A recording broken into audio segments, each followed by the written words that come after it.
And we are now live. All right, I'd like to welcome everybody to the Police Accountability Board's second July meeting. Welcome. We'll start off with introductions. I'm Larry Knox. I am the newly elected chair of the PAB. And Arlene. Great evening, everyone. Welcome. My name is Arlene Brown, and I have the pleasure of being the vice chair of the board. Good to see everybody. Marina. Hello, I am Marina Pacheco Walker, and I am the secretary to the board. Thanks, Marina. Dwayne. Hi, everyone. My name is Dwayne Bosco. I'm the acting manager of PAB. Thanks, Dwayne. Dr. Harrison. Hello, I'm Bob Harrison. I'm a member of the PAB's board. Natalie. Hi, my name is Natalie Banks. I am the Chief of Public Affairs. Reverend Nikoloff. My name is Matthew Nikoloff. I am the City Council Board Member Chair from City Council District 7. Thanks, Rabbi Settle. Hi, I'm Dora Settle. I'm the council chair from the Northwest section of the city. And I just swallowed something wrong, so that's why I'm coughing. I'll be right back. I'll make sure you come back quickly. I'd like to thank Alana and Melanie for doing our interpreting tonight. And reminder to kind of speak not too fast, which I'm really reminding myself about, and leave some space in between your sentences so we can get a good interpretation for everybody that is watching. So I guess we'll start off with the approval of our minutes from the last meeting. I know everybody read them, but there is, Marina just emailed them out to everybody in advance if there's any points specifically that you want to change or add. So are there any changes to the minutes from our last meeting?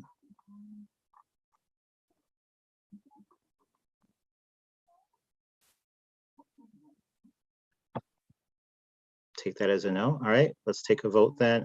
Let's wait till Rabbi Settle gets back, but when she gets back, we'll take a vote on approving the minutes.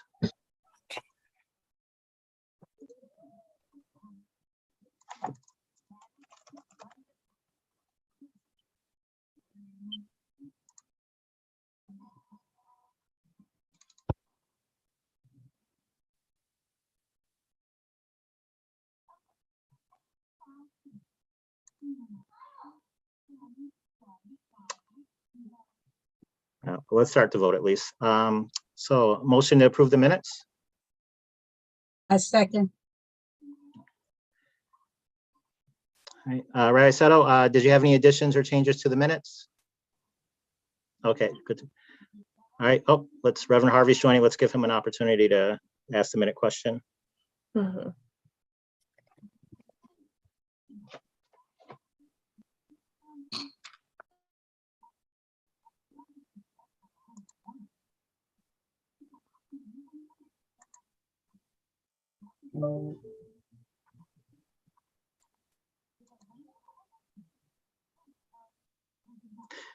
Welcome.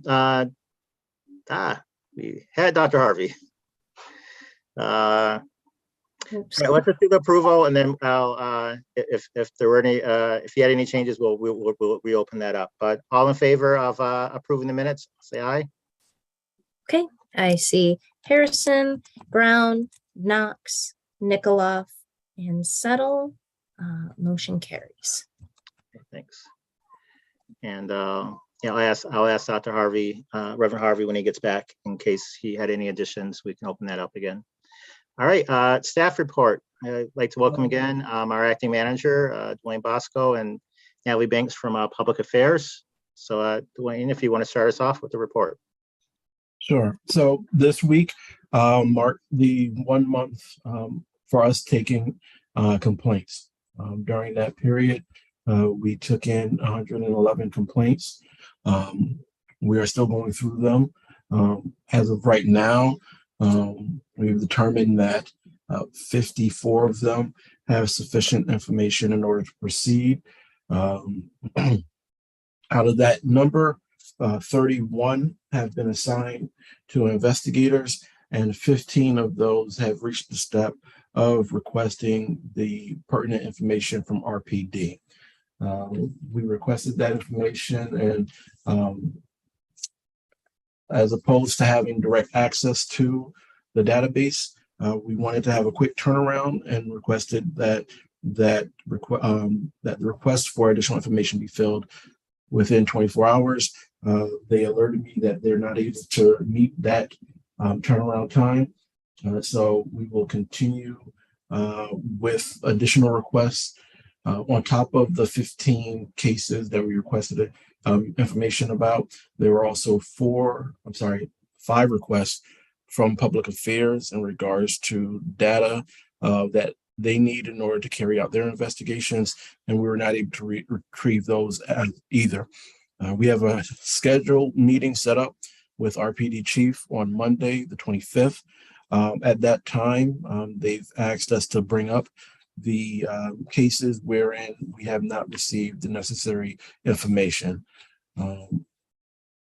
I can provide, because of the sensitive nature of the cases as they stand right now, I can't provide it to the board in open session, but I can certainly provide you with a copy of the request that went out to RPD in preparations for that meeting on Monday for those that choose to attend that meeting. As for training, I delivered the ride-along waiver forms to RPD. We still have some outstanding waivers that we have not received from the board pursuant to the charter. It's incumbent upon the board to attend at least one of the ride-along sessions.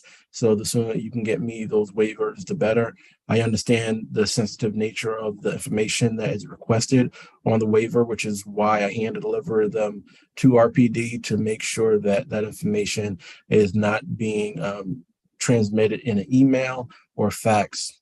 So that information, when you drop it off, will be hand delivered to RPD. I also had a meeting with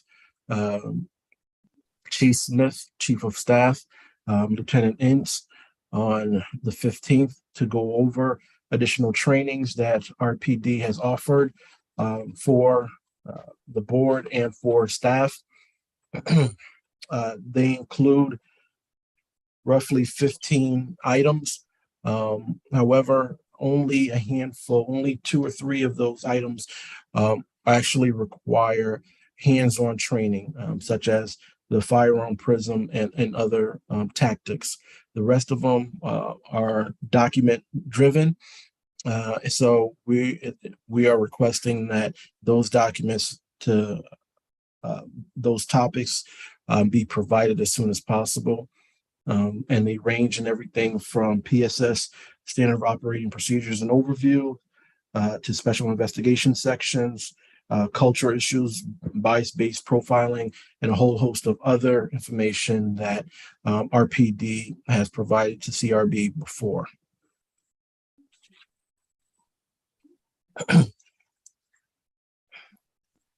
Currently,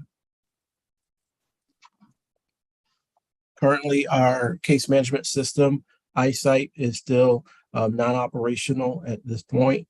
We had another meeting with them today to go over access to that because of the lack of access to the system in order to properly code everything that needs to be done.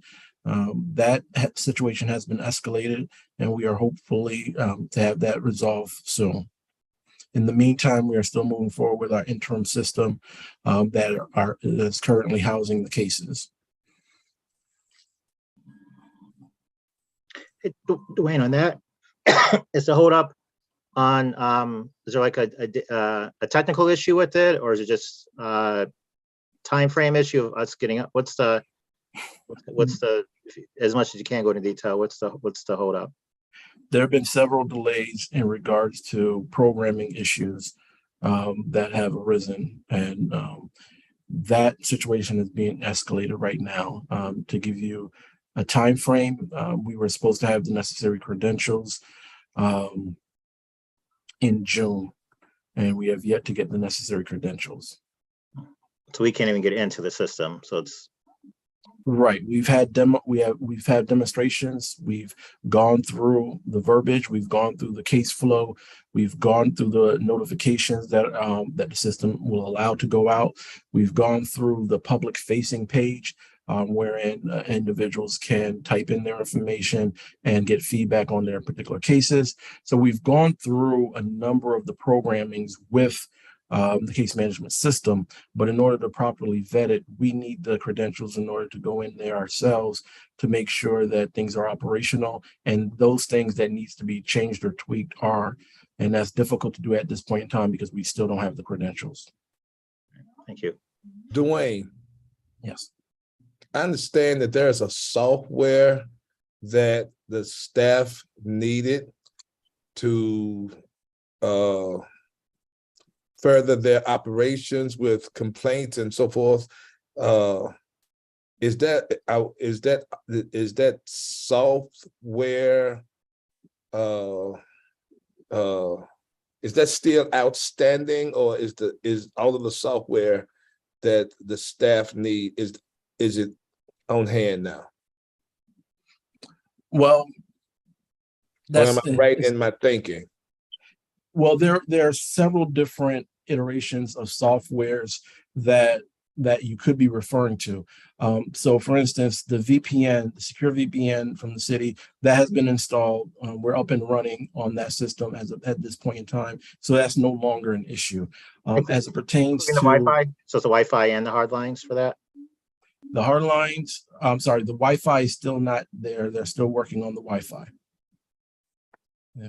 But we do have access to the hard line and the printers and things of that nature. So we are operational, and we do have direct access to the VPN secure system of the city.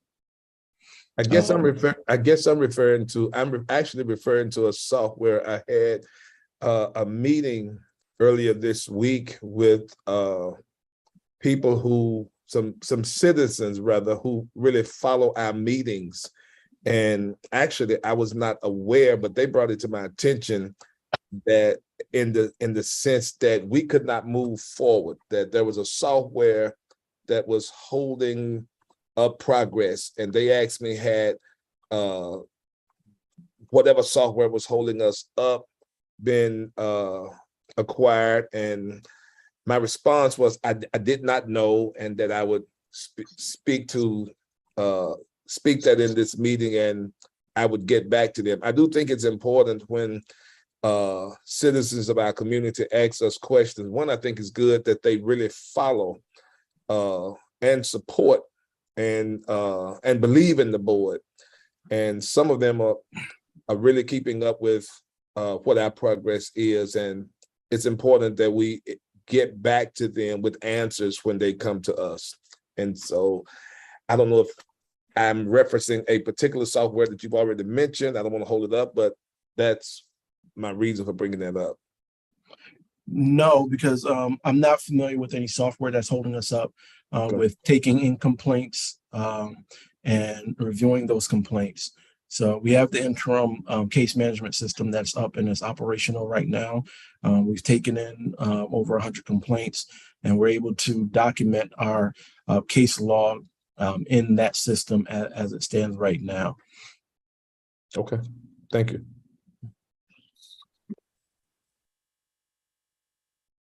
Arlene, I see you have your hand up. Yes, Dr. Harvey, excuse me. Would you be kind enough to check back with those persons and ask them, are they speaking of the hardware or the entire system that we had been waiting for that is partially installed? That we're using a backup system because the main system is still being installed and tweaked, rather than talking about just software. Okay, but it sounds like my answer could, I will do that, but it sounds like my answer could be yes, we do have now what I think the yes would be a sufficient answer, but I will most certainly follow up with that for my own sake, if nothing else. Dr. Bob? So, Mr. Bosco, I asked before about us having a flow chart to show where these cases are and where the bottlenecks are. Have you not been able to do that? I'm sorry. So I understand the flow chart as far as where the cases go when they come in, a generic flow chart like that. Are you referencing though something more detailed as far as where each case stands right now? I would take either one.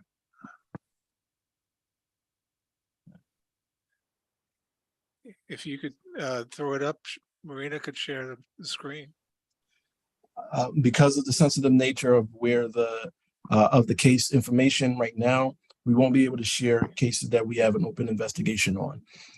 So I would have to check with legal to see what we can and can't share. You can't show them as a group? They're not listed as a group.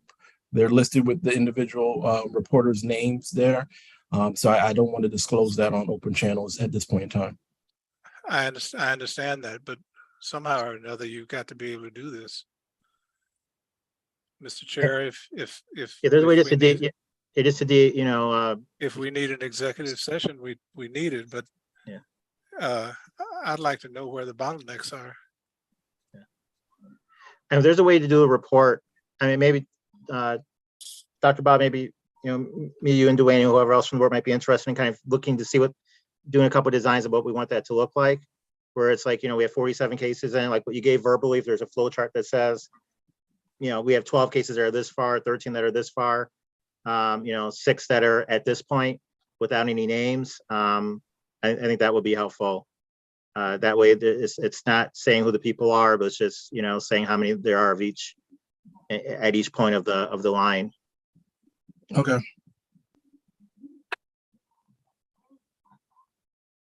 That I can certainly create that verbally. Everything I said still stands as far as 111 cases in 54 of them. I've reviewed all 111 cases. From what I saw during my review, 54 of them warrant additional investigation. Of that 54, 31 have been handed over to the investigators. And of that 31, 15 have submitted source of information requests from RPD, asking for everything from police reports, arrest records, body-worn cameras, manuals, bulletins, any and every type of documents regarding 911 calls, emails, text messages, things of that nature, depending on the nature of that case. What happens to the others? Oh, sorry, I see names, hands up, sorry. I'm not sure who was first, but I'll go with Rabbi Settle, and then Matthew, and then you, Dr. Harrison, since they haven't asked questions yet. Rabbi Settle? You're muted. Sorry, I was muted. So really quickly, I know that the staff is working on a graphic that sort of shows the process of a complaint, how it goes through. So maybe we could use that as a template for just sort of a weekly update. You can just add the numbers to each stage or something. That would be super easy. Okay. Reverend Nickloff? Thanks. First of all, acting director Dwayne, it sounds like you're doing a lot of awesome work and a lot of complaints handled in a short amount of time. So thank you for being diligent on that. It also sounds clearly like for whatever local things are going on, the bottleneck is once again, people refusing to follow the law and the legislation. And I'm going to keep harping on that until it gets done. Like you can't just sweep these things under the rug. Like this is stuff that we need. I'm glad that we're talking about it with the chief. Once again, these are preventable problems. All they need to do is give us access and we can handle these things. Could you really briefly, 100 plus complaints on average for complaints that you determine to be sufficient, sufficient cause to go forward? How long on each of those cases does it generally take y'all to get to that point? I'm just curious, given that there were some timeline predictions given back when we were talking about staff and stuff. And I also want people to hear just how much work y'all are doing, because I'm guessing you don't just look at it and make that assessment in 5 seconds and then move on. So maybe No. give the public an idea of what this process looks like, so that maybe people can also understand why it takes the time it takes. Absolutely. So when a complaint comes in or a report comes in, the case manager returns their call, tries to get in contact with them 24 to 48 hours, business hours after that comes in. From there, once they're able to speak with them to gather additional information from them, they input that information into our interim case management system. I have a notification that a new case has come in. I review the materials in that case. If it warrants or if it has sufficient information to move to the next step, then I assign it to the investigators, an investigator and staff attorney who was working together on the project. From there, they're given 3 days in order to review the necessary information, pull any type of case law, pull any type of proceedings that has gone on with the matter. We're using the public access information as best that we can, as far as some of the disciplinary records that are available online, those that are available online, in order to get a better sense of exactly what is going on. From there, they have 3 days to put together a investigation plan. An investigation plan that outlines the details of their case as they know it. It outlines the potential or the alleged misconduct and the referencing policy or general order or statute that goes along with the potential violation.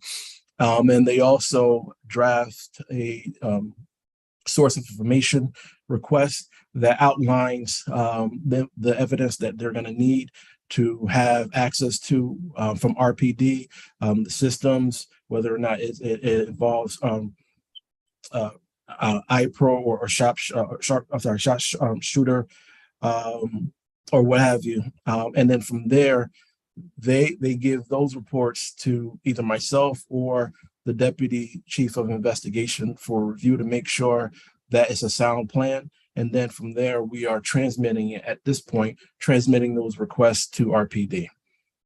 So I just want to follow up and say thank you for all that work. But when the public asks, why do we have a large staff? Why do we have a budget for a large staff? Why do we need to support our staff and be patient with them?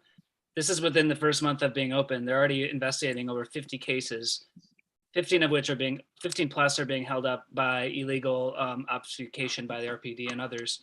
And originally, when people think, oh, this was supposed to be a board member of 9 volunteers doing this work, I hope that it's very clear that even at this early stage, how much work it really is involved in it, and also how excellently y'all are performing for it being the first month, right? This is just at the beginning and already off to the races. So I hope that the public can appreciate the hard and good work that you as a staff are doing. And even with, I'm sure there's all sorts of areas we can keep refining and improving and learning from, but I'm really excited just to hear those numbers. And again, I hope City Council and others who are looking for benchmarks are listening, because y'all are justifying that budget in my eyes. So thank you. Thank you. Dr. Harrison? Sorry to bother you again, but I read the transcript that you sent around the other day about the meeting that was held with seems like almost everybody in Rochester, the chief of police and district attorney. And I just wanted to make sure I understood something in there. The database that you all were fussing over starts with LE something or another. That's one of the databases. There are several different databases that they use, but Lawrence, yes. And one of the arguments was about access to the database. But did I understand from the transcript that every police officer has access to that? You are 100% correct. So there's over 500 police officers with access to the database, including a rookie that just joined the last week, and we can't have one person with access. Did I understand that correctly? Yes, doctor. Okay, thank you. Actually, according to the RPD website, it's 850 officers in RPD.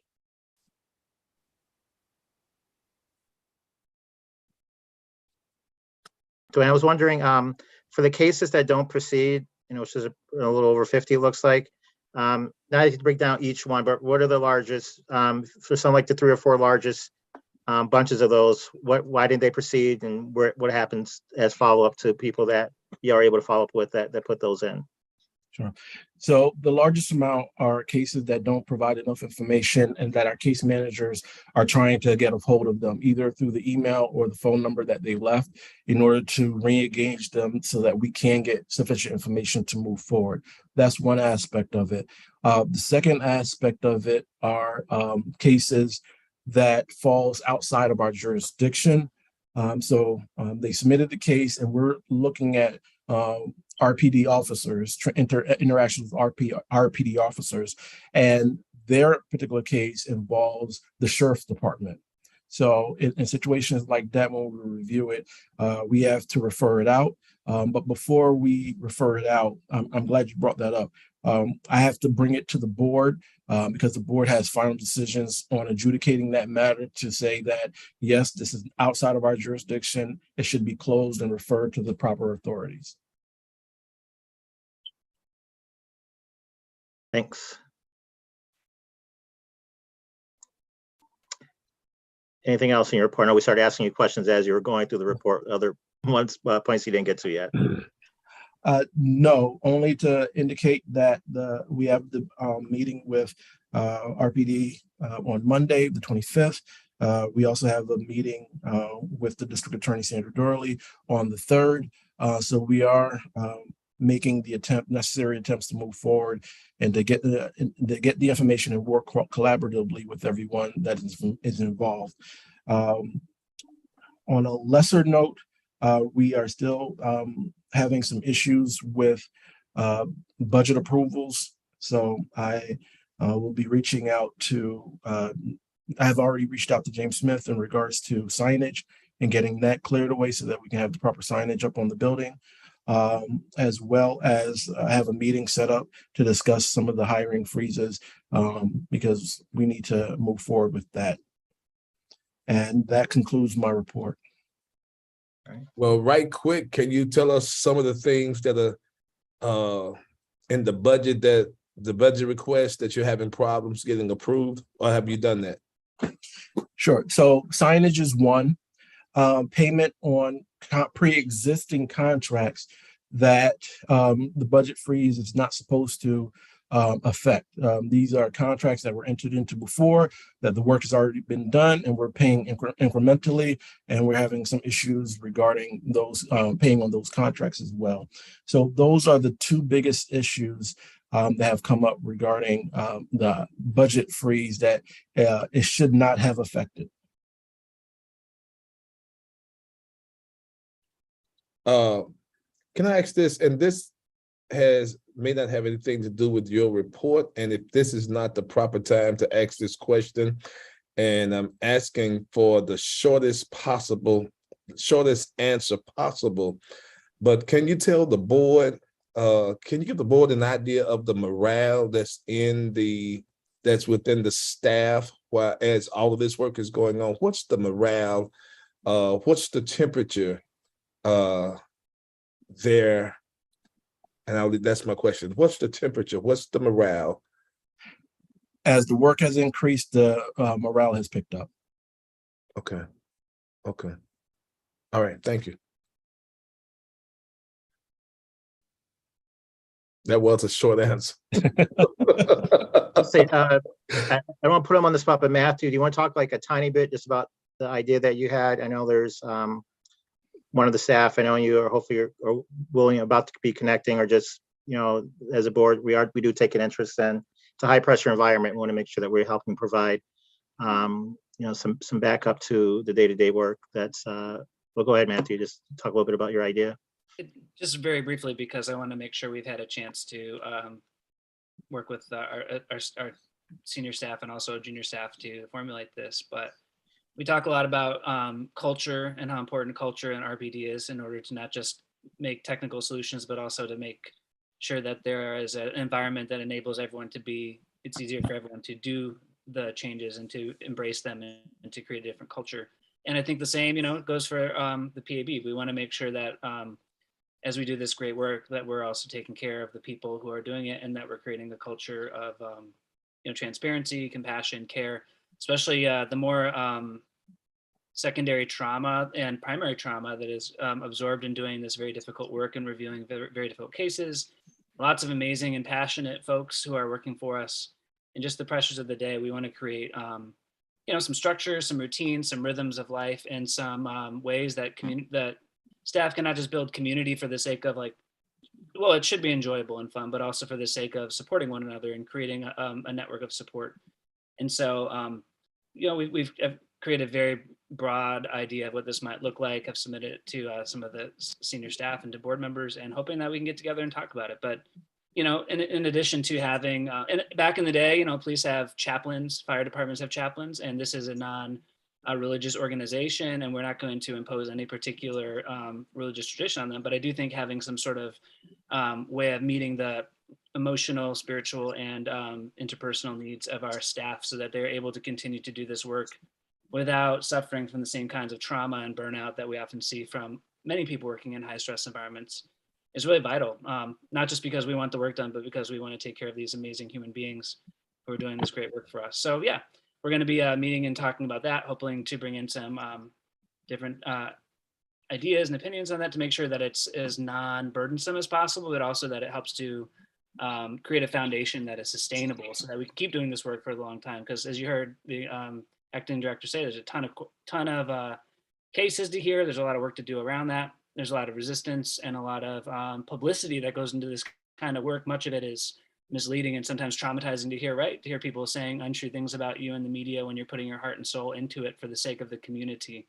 So yeah, we want to put people first, and often bureaucratic organizations don't do that. They just treat their workers like their means to an end. And we need to make sure that our staff is in the best place to be healthy, so they can also do the work that they love and for the sake of the community that they love. Okay. If you're looking for any volunteers from the staff to assist with that, I know a few people off the top that help to keep the atmosphere light, and they help out with other departments as well. One of them is on the call, Rena, right now. So yeah. Well, just that, and a few weeks ago, like some of our senior staff put together a really awesome event for the staff right before we opened, and just seeing people enjoying one another, building relationships and friendships, and being able to then tell each other things that they're struggling with so that they can provide peer support. And it was just great. And it was really fun to be in the presence of all these young people as I get older, these young and old and younger and older folks really enjoying the work. And that was heartwarming. And I hope that we can continue to have an agency that is serious about its work, but also brings a lot of heart and a lot of personalism and a lot of compassion to the work, so that not only our staff is well treated, but also the folks who come into the office can find staff that are energized and ready to take care of them as well. But yeah, the senior staff has been, some of the senior staff have done a really good job so far. I want to raise up Rosabelle in particular, and Deborah, who have been, I think, doing a great job with that. So thanks to them especially, and to everyone. Yep. Thank you. All right, we'll go with Arlene with the last question, then we'll move on to Ms. Banks for her report. Go ahead, Arlene. Okay, Matthew, thank you so much for taking the lead on that, because you're very passionate about it and you've already started, and that is awesome. Dr. Harvey, I'd like to encourage you to take a little time to stop at the office, meet some of the staff, senior and junior staff, and check it out. I have had an opportunity to be there several times, and personnel are absolutely awesome, and you'll be able to make some really, really great connections. Thank you very much.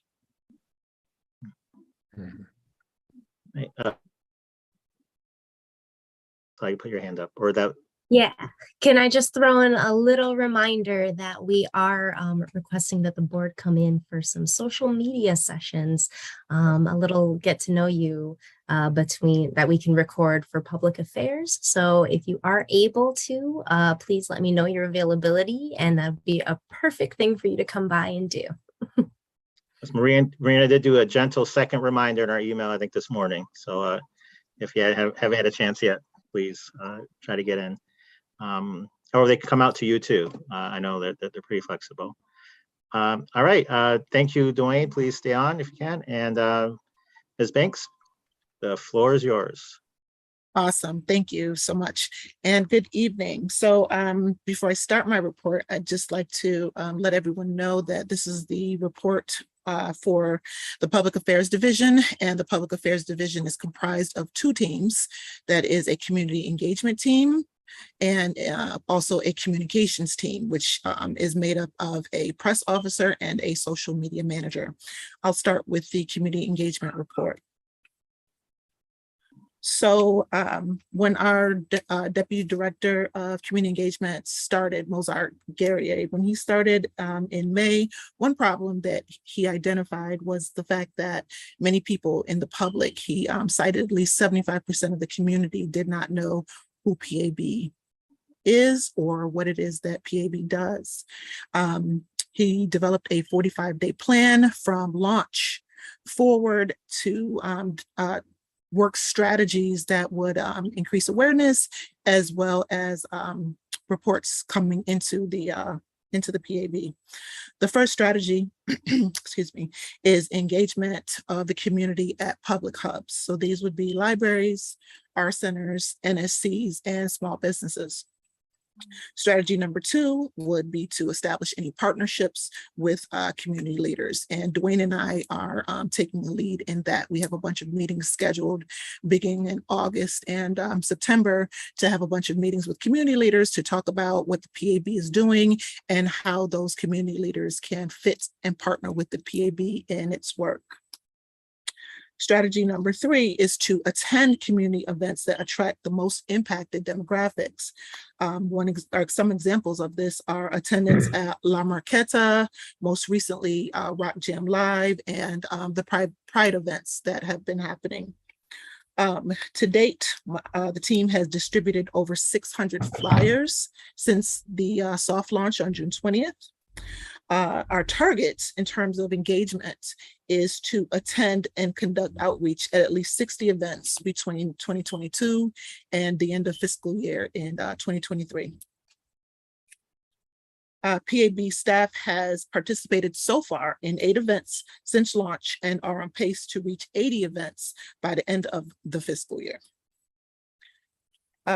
Between now and the end of this year, however, our goal is to hire 4 more community engagement specialists, for which council has approved those hires. So we will begin that work.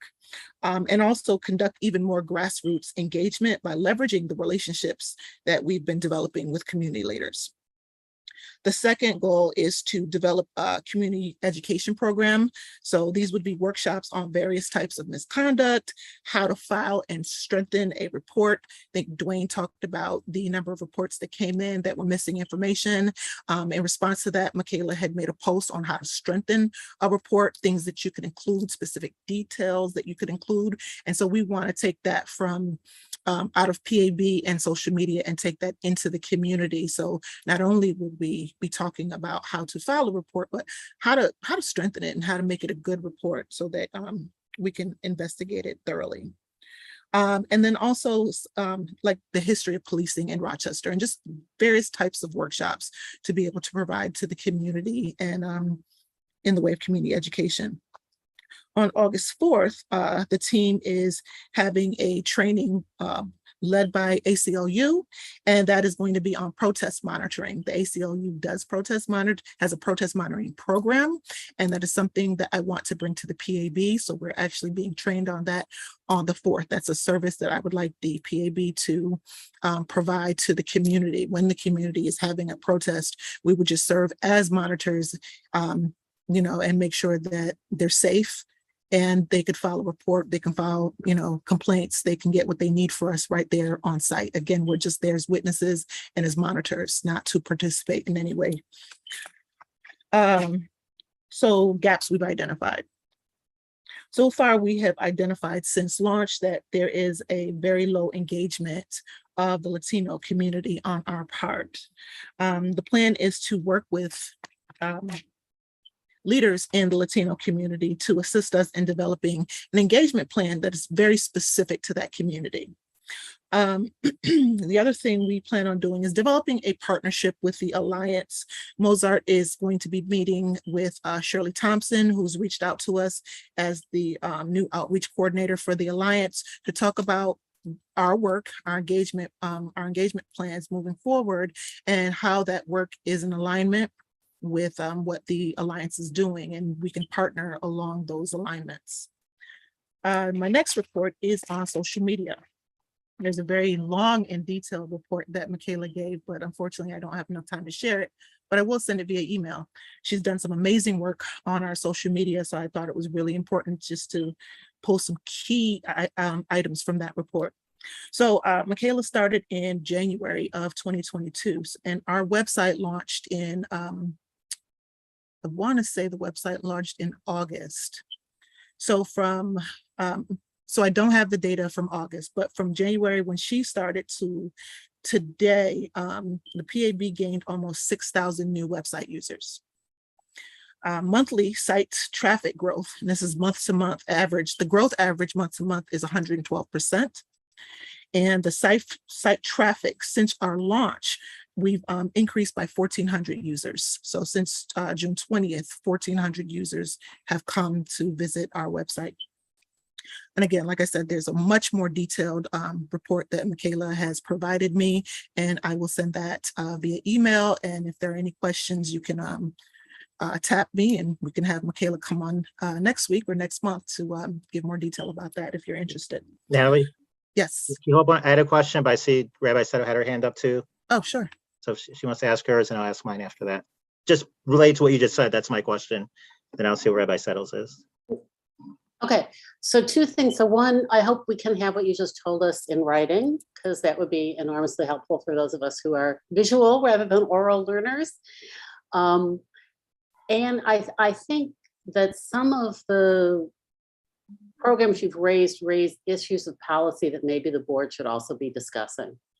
And so when we have a chance to sort of look through that written thing, but for one thing, for instance, is that I guess before you came on, we had an extended conversation about whether or not the PAB should have a role at protests and what that might not be. And I think that that goes to policy as well. So maybe we have to have sort of a further conversation about that. Okay. And I was wondering if this is in the report that Michaela did, then that can just, if you don't know where it is off the top of the head, just we can look at it later. But in regards, is there a way to look at the website to see how many people have maybe started a complaint and didn't finish it on the website? And so if we know if the complaint form is, like well, we see they clicked on it, they started putting something in, but they, didn't complete it, or is there a way to kind of look at incomplete, not because they sent it, but incomplete because they didn't finish it? Reports. So there are ways she can definitely track who has come to the complaint site, to the complaint page specifically, but I don't think that she's able to track who didn't fill out a form. We can definitely track the traffic though to any specific page on the website. Thanks. Okay, so I will continue with the communications update. Just did social media, next is communications. So from launch to today, Vanessa, our Deputy Chief of Public Information, also known as our press officer, has pitched 3 stories. All 3 of those stories were placed. So that's 100% success rate within the last 30 days. There are 5 number of organic stories that came out of our press releases were 5 organic stories came out of our press releases. The stories pitched between June 20th and July 19th. One of the first ones was the soft launch of complaints. The second one was PAB's first 50 cases during week 1. And the third was Larry Knox and Arlene Brown's appointment to board leadership. Upcoming work for Vanessa in communications is overseeing a translation of our brochures and other paper documents to Spanish, finalizing our logo. She will be providing also media training for members of the board and key staff. And she will be working on the development of consistent organizational messaging. And that concludes my report. If anyone has any questions. Yeah, definitely on the messaging, I think would be good to have board involvement or, consideration on that. And then for the website, I know there's an updated website coming. Is there a time frame? Or I know I kind of have an idea what you just say publicly, what's going on with the website to make sure it's nice and what we need for the new one that's coming. Sure.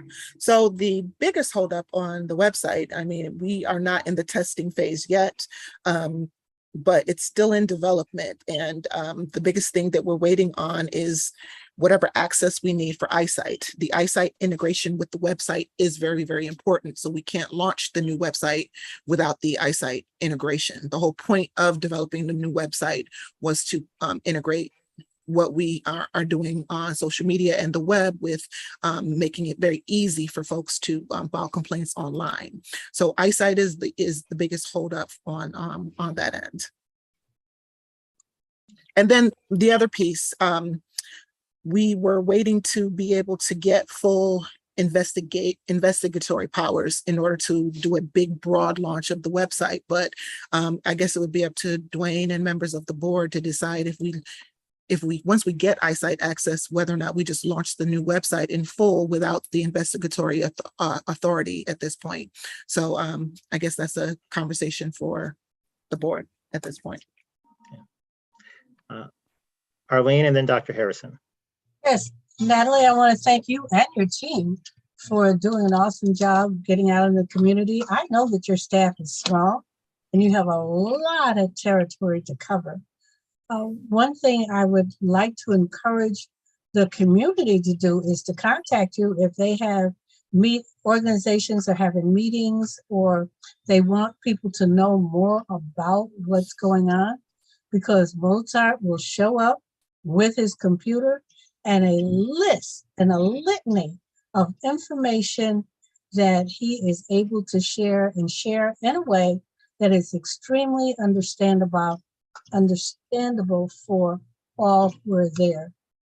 And people need to know that they have access to that everything is not way over their heads. And we welcome people inviting us to come out and have an opportunity to share what's really going on.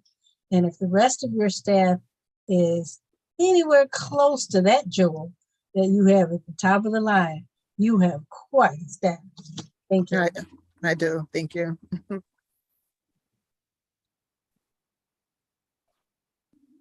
Me next?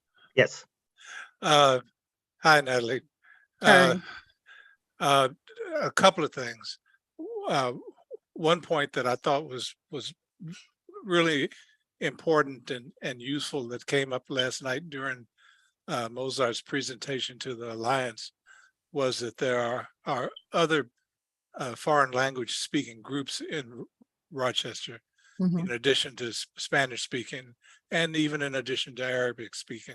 Mm-hmm. And I think it would be a good idea to have a positive way of identifying them and producing whatever needs to be.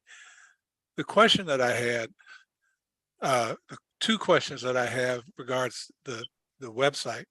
One, just from a technical standpoint, I'd like to know the keywords usage for the different pages on the website. And secondly, I'd like to know what the backlinks are, what the number of backlinks are for the website. Okay, so I don't have usage. I don't expect you to have that information. Okay. Okay. I'm just saying I'd appreciate getting that information at some time, just Okay. as a matter of curiosity for somebody who's been there and done that. Okay, I can get that from Michaela and send it to the board. Thanks. And you bring up a very good point about other communities that speak different languages aside from English and Spanish, and that is something definitely in the works. Rosabelle is in charge of our language access program, and so they're also assisting us with that as well.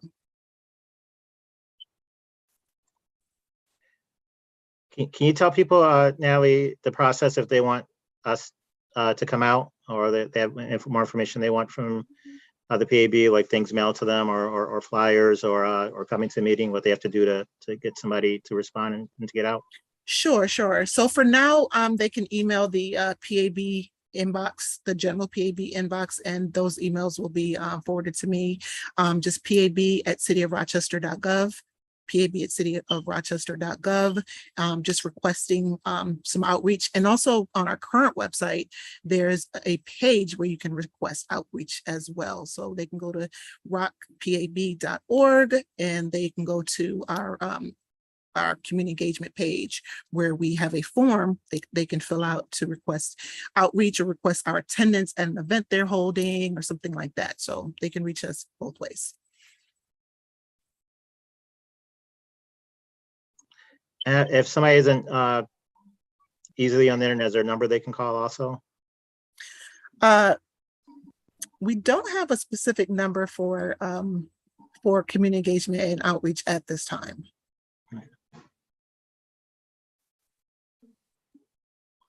We'll I know we're waiting to get all of our phone lines from the city, so that's something that will be coming Yes, once we get that. Yep. yes. So we don't want one person getting 80 calls into the office. So. All right. Any other questions? Oh, do you have anything else to report? No, that was it. Thank you. Any other questions for Natalie? All right. Well, thank you everybody from the staff for reporting. Thank you, Natalie. That's good. We get like everybody I think just saw a lot of good work going on. We're just getting started, you know, especially as we get more community outreach people on board, we'll be able to do even more. And I know part of our chart is that we'll be doing events in each section of the city. So, you know, if you haven't seen us in your part, although I think we have gone everywhere so far, but you know, we are committed to make sure, no matter where you live in the city, that we will be doing events.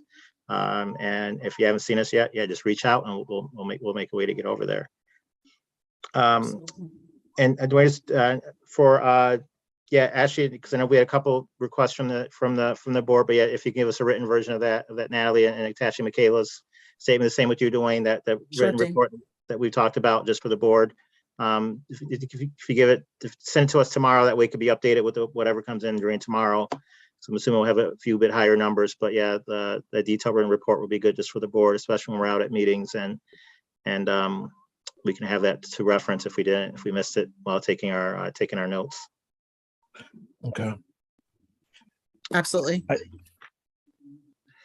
Cool. All right. Oh, go ahead, Dwayne. I did have one business to conduct, and I'm not certain if that should be done during new business, but that is for the board to officially close a matter. I can provide you the generic details if we wanted to hear the depth of the case. Then I would recommend that we go into executive session. But this is one of those cases that did not involve the Rochester Police Department and instead involved the Monroe County Sheriff's Office, which is why we are recommending to close report number 2022-050 and refer it to the proper authorities.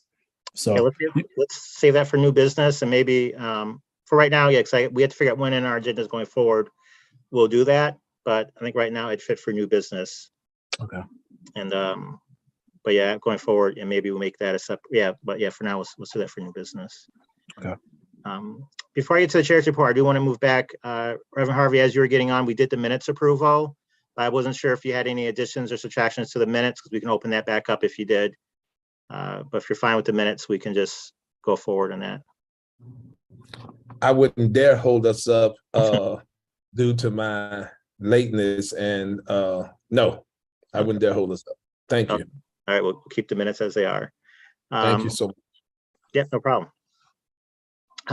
So chair's report is up next. I always say I'll try to keep it somewhat brief, but there's a few different things I do want to talk about. First thing, our open board seat. We still have 2 open board seats right now. Very frustrated with that, especially the one that we're over 100 days on in regards to that being filled. There's been a lot of interest and concern from the community about that process of getting it filled. if you know this already, I'm sorry for repeating it, but you may have new viewers, or it's good as a reminder. There are 2 open seats on the council right now.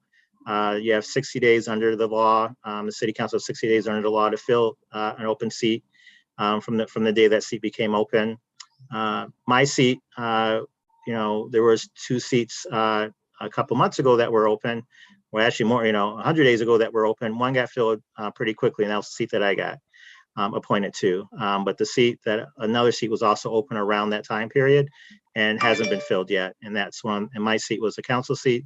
The seat that hasn't been filled yet is one of the alliance seats. And they have a person that they put in 3 candidates. And there's one that was recommended by the council president. And we still haven't had the vote didn't have a vote within the 60 days. And it's now over 100 days, and that vote has not happened yet from city council in regards to filling that seat as required by law. And as you know, we want to follow the laws here. And also, as you know, this work was Mr. Early, we're all volunteers on this board. We try to share the volunteer load as much as possible. But depending if you have a lot going on at the minute, it may be hard for somebody to do something for a week or 2.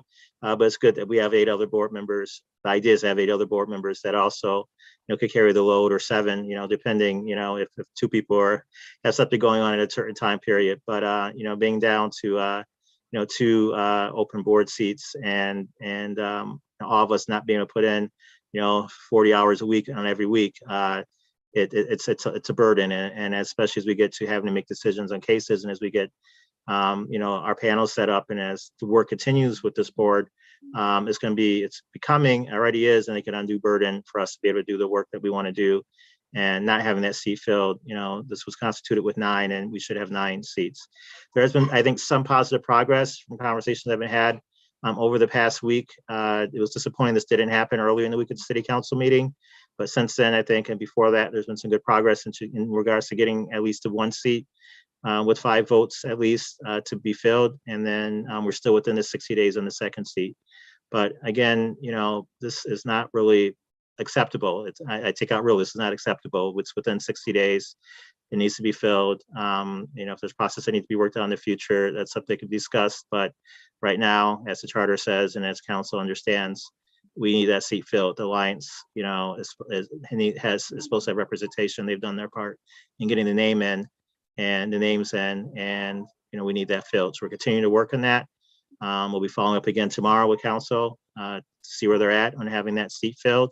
One of the more important things that wasn't maybe the case right when that seat became open, but now is that as we continue to do trainings as board members to do the work that in regards to the investigations, every time you bring in a new board member, that's more work they have to do to get caught up on the trainings. And we have trainings coming up over the next month, and even next week. And if you're not an official, if you're not on the board, you can't take part in that training as a board member. And I hate to disadvantage anybody or put them further behind other board members when they join, of having more trainings to get caught up on, which lessens their ability to take fully part, take the full load they would normally have as a board member if they haven't been fully trained on what we need to be trained on. So I'm hoping that we can still work with council. We're talking to them all week, and email and a text in, and any calls from the community, call your council member if you haven't already, to ask them to get that vote in for that board seat that's required underneath the law. Email them, call them. We're definitely encourage that. So also we have the data issue. It's referenced a little bit earlier. That we do have the meeting on Monday with the police chief and the city, and some of our board will be there also along with the staff. And as a reminder, we'll probably say this every meeting until this is figured out and agreed to. But underneath the charter, what was passed by you as citizens of the city, it says that the Police Accountability Board will have access to the records that Dwayne outlined earlier.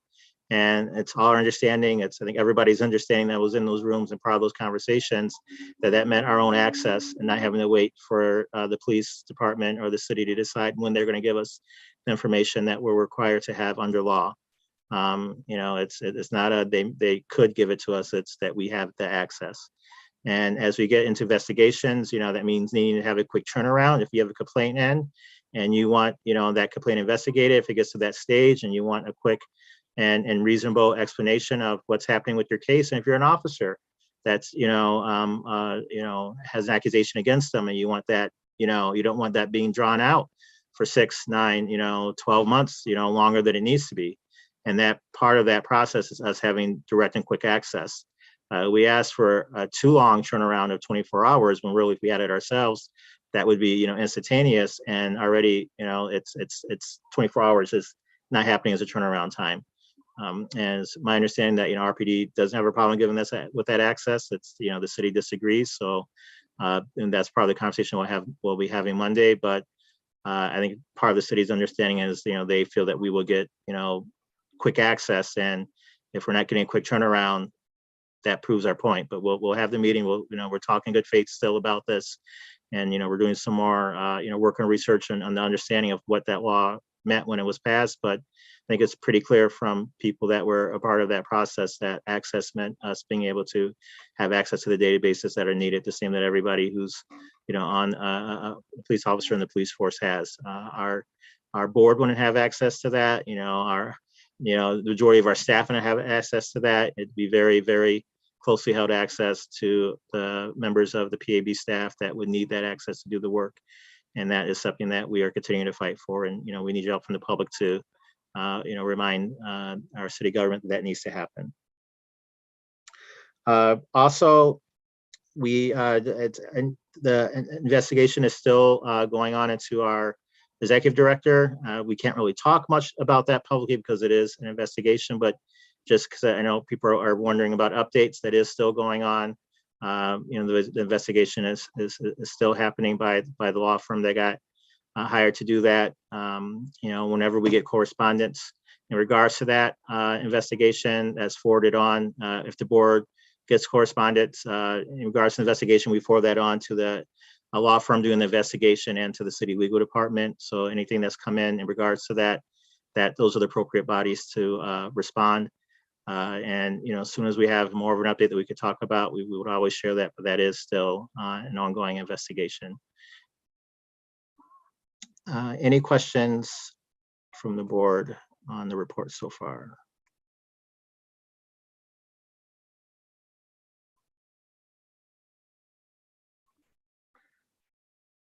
All right.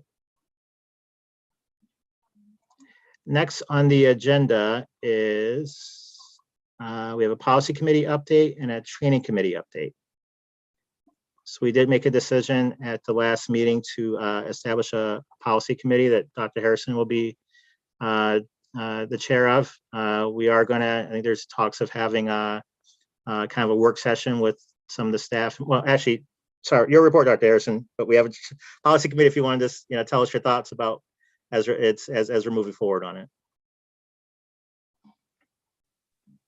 Nothing much has happened with the policy committee as of yet. We're still it's a little embarrassing, Larry, but we're still waiting for your judgment as to who else should be on the committee. So we've not held our first meeting yet. Okay. I thought I'd respond in an email to that, but I'll follow up in case I didn't with your recommendations. But yeah, I'll follow with you tomorrow morning on that. I understand. Thank you. Yeah. All right. Next is our training committee update. Hi. So I've been working with Deborah Campbell, who is I'm sorry, I forget her actual title. Someone wants to remind me.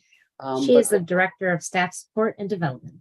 Thank you very much, Staff Support and Development, great. Who also then oversees staff training as well. And our next board training is going to be next Thursday at this time on the disciplinary matrix with Mike Higgins and his team, or some of his team. And then following that in August, we're supposed to have a training with the consultants SMK on evaluating investigative reports. And we originally had a different day. So I'm trying to make sure it fits into our calendar. That would be August 11th, I believe.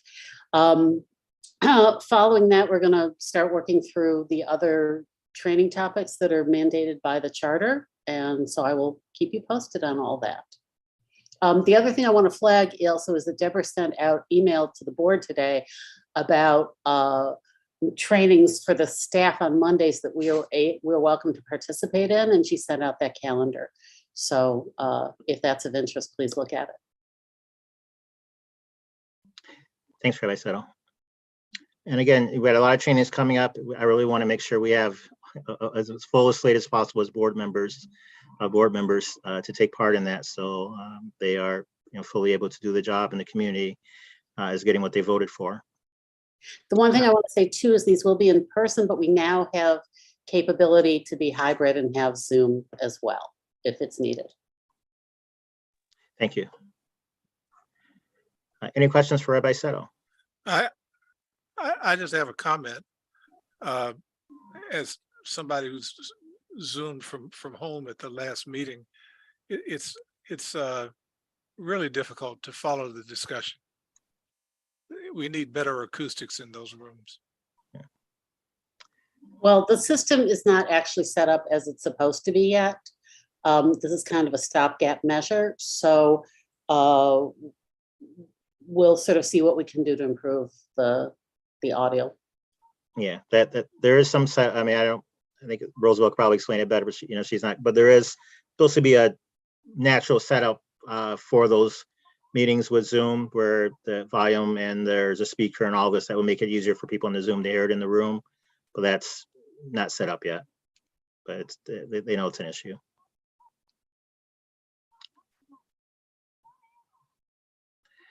All right. Thanks for anything else, Rabbi Settle?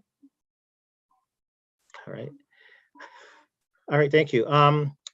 Before I do want to get to do anything on new business, we do have on the agenda a public comment period, but we haven't officially taken a vote to approve doing public comment yet. I would like to do that, but not for this meeting yet. We do want to set up, making sure that we have our system set up as I mentioned, earlier when we first talked about the public comments, of being able to at the end of the meeting, go through some of the text or messages in the chats that we're able to monitor during our streaming. But we're also, there may be other things that we have to do to give people full public access around the law that we just want to make sure we do fully before we open up. So I want to have this to get it, that we'll do this for the next meeting, our next public board meeting, that we will be doing a public comment period if that's what the board desires. But I do want to make sure that we go through what that entirely looks like before we decide to take a vote on that, so we can get fully educated on just some of the intricacies of that in regards to the open meetings law, which we are wanting to be extra vigilant about. All right, Dwayne, for new business, if you talk about the case, and then we can see if we have votes for that, or if we need to go in executive session if there's more detailed questions people need. If you could talk about the case you mentioned earlier. Sure. So this is report. Oh wait, I'm sorry. Before you go, Dr. Harrison has his hand up. Sorry, Dr. Harrison. Actually, I was going to I was going to make the suggestion that we, as a general rule, approve the transfer of the type cases that Dwayne mentioned. He's already given the essential details, which is that it involves the Monroe County Police and not Rochester Police. So it's only logical that that goes out of our hands and onward. I can see that, but I think this being the first time for the public to see it or hear the process, I think it'd be good just for him to explain the reasoning of that, and maybe we could take a vote afterwards. So that's the kind of case that we wouldn't need to maybe discuss each time. But I would like him for just explain, well, maybe a little more than normal in the future, but at least for this time, what the process, or your recommendation and why. Sure.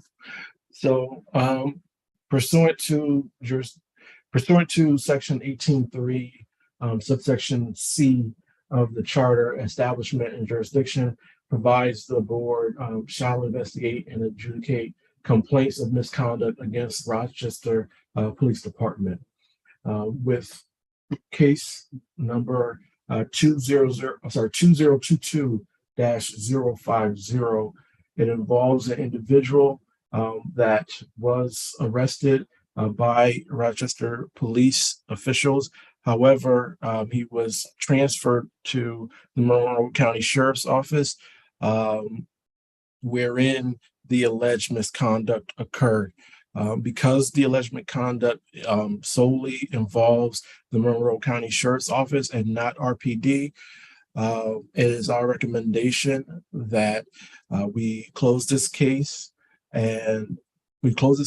notify the reporter, and provide them the opportunity to seek help against the Monroe County Sheriff's Office, and we will provide that information to them. I had a question, not about this. Let's say we have a case where it's sometimes there's joint patrols that sometimes happen with the sheriff's office, or they're helping out with some of the work in the city. And if the allegation is against a sheriff or another law enforcement agency that's taking part, and they're doing, let's say, an operation with the city police, would we still transfer it to them, or would there be a policy look at it? Because if there's an allegation against an officer that did anything wrong, but they're part of, maybe we want to question the officer about what happened because there's a concern. Is there like a policy on how that would work when there's joint operations? And it's not something that happened away from, the RPD like this case. Well, the situation as it stands right now is that we're only looking into misconduct from RPD officers and not from the sheriff's department. So there are going to be times when they're working in conjunction, and if there are any allegations against RPD officers, even though they're working in conjunction with the sheriff, we can still pursue those. But in this particular case, all of the allegations of misconduct were coming from the sheriffs and not from RPD. So if there's allegations against, another law enforcement officer, and it's not the RPD officer, but the RPD being part of that process raises issues because there might be, they're witness to something. Could that be a policy department discussion? Or I would hate to not look at something just because, there's one non-Rochester Police Department official involved and maybe 15 others that are from the department that were a part of what went on, even if they weren't in the wrong. Is there a way for us to still look at that, from another angle besides the officers themselves, but as policy or as something else? If they're, I think if they are a part of the action, if they had a duty to intervene in the action, then that's a misconduct. But I believe that it has to be a misconduct on the part of an RPD officer. And if there is no way as far as misconduct, then we can't further investigate it. If there is, if you want to say policy-wise, whether or not, and I hate to even speculate, but whether or not there's a policy angle in which to investigate, I would need specific details to really flush that out. Okay. Rabbi Settle? I just want to sort of clarify that it was correct for this person to transferred from RPD to county custody. It was while he was in county custody that the things occurred. Are you asking whether That's not the question, I'm sorry. In other words, if he was arrested by the RPD, why was he transferred to the county, I guess is my question. And if you can't go into detail, was it correct that he was, or she, I don't know, was transferred to the county? It was the Department of Corrections in county. So I don't know if I can go into any further detail other than it occurred under the supervision and while he was retained by the county. Detained by the county, I should say, I'm sorry.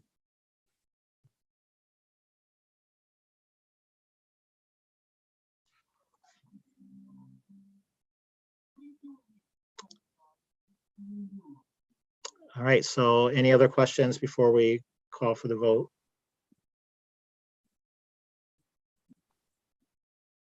All right, so actually we're affirming. I think Dr. Harrison had a question.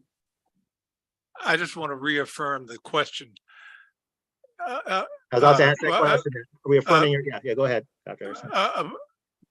One of the RPD's regulations says if they observe something wrong, they have an obligation to intervene.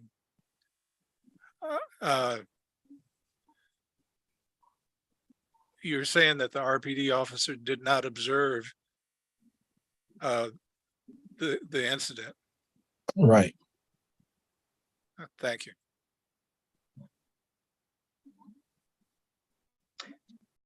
All right, so I guess the motion on the floor is affirming the decision to close this case, and the reasoning being that it was outside the jurisdiction of our investigation. Outside our jurisdiction to investigate. Is that, actually, we should probably work on doing this in the future, just the proper wording, so we're saying the same reason for each kind of case. Sure. It's going to be consistent in the future. But It should be to close and refer it to the proper agency. okay. Your recommendation to close and refer it to the Monroe County Sheriff's Office is the particular agency for this. Yes. Okay. All right, can I get a second? Arlene and Dr. Harrison. All right, all in favor? Okay, I see Knox, I see Harrison, I see Harvey, I see Settle, I see Brown, and I see Nikoloff. Motion carries unanimously. I want to say that's a historic moment. We took our, we had a Yeah. complaint come in, and we took our, it wasn't, you know, the most, we took an action.